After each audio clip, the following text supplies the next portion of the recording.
मैं प्रियंजी पांडे सातना एमपीसीजी से, और आज मेरे साथ खास बातचीत करने के लिए नवागत सिविल सर्जन जिला अस्पताल सीधी से डॉक्टर खरे।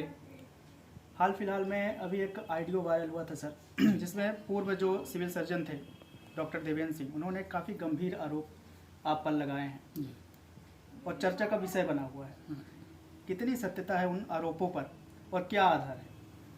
देखिए, सबसे पहले तो मैं ये कहूँगा कि वो जो ये आरोप लगा रहे हैं ये पूरी तरह से आधारहीन है, इसका कोई औचित्य नहीं है। और मैं उन्हें ये भी सलाह दूंगा कि अब वो रिटायर हो गए हैं तो अपना बाकी का जीवन शांति से गुजारें। और इस संबंध में जब आपने पूछा है तो मैं ये बताना चाहूँगा कि देवेंद्र सिंह इसलिए नाराज हैं क्योंकि उनको हाई कोर्ट की दोनों बेंच से, माननीय उच्च न्यायालय की दोनों बेंच से उनके सिविल सर्जन के आदेश निरस्त किए गए, वो भी मेरी याचिका पर।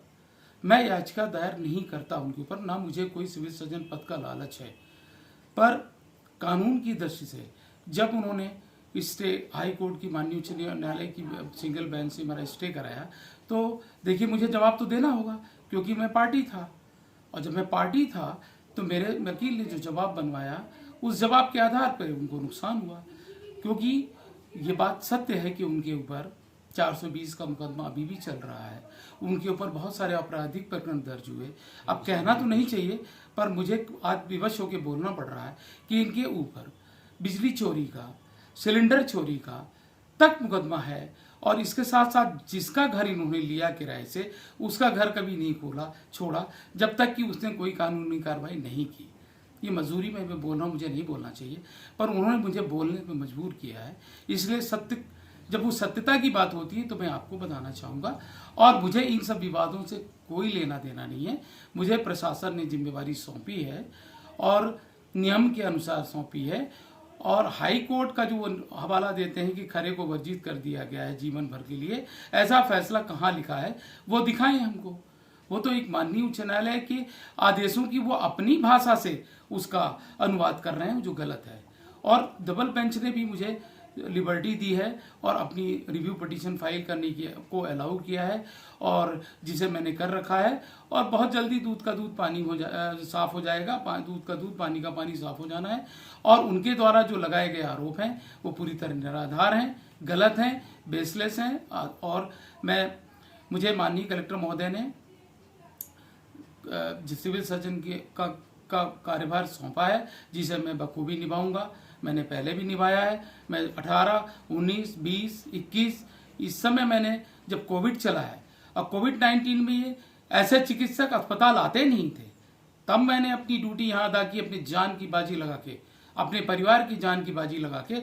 मैं 10 दिन अपने घर नहीं आया, 10 दिन मैं कोर्ट में रुका, कोर्ट में नहीं, मैंने होटल में रुका।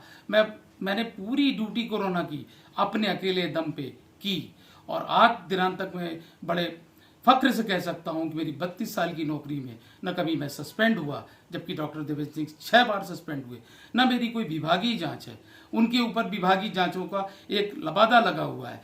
तीसरी चीज मैं और ये बताना चाहता हूं कि मेरी 32 साल की नौकरी में कोई विभागीय जांच, वित्तीय अनियमितता का आरोप ही नहीं है। मेरी सर्विस बेदाग है और आज भी मैं बेदाग हूं। और ऐसे लोगों की इस तरह की जो ये बयान देते हैं उनकी बुद्धि पे तरस आता है, और मैं ऐसे बयानों का खंडन करता हूं। मैं किसी तरह की राशि मैंने न विधायक जी को दी, वो माननीय सम्मानीय लोग हैं, वो जिले के रक्षक हैं, हमारे रक्षक हैं, और इसलिए वो हमसे पैसा क्यों लेंगे, मैं उन्हें पैसा क्यों दूंगा?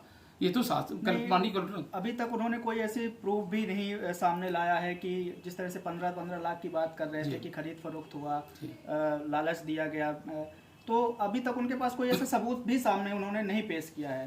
तो इतना बड़ा आरोप लगा देना और कहाँ कैसे देखते हैं? ये तो जनमानस इस बात को समझता है ना।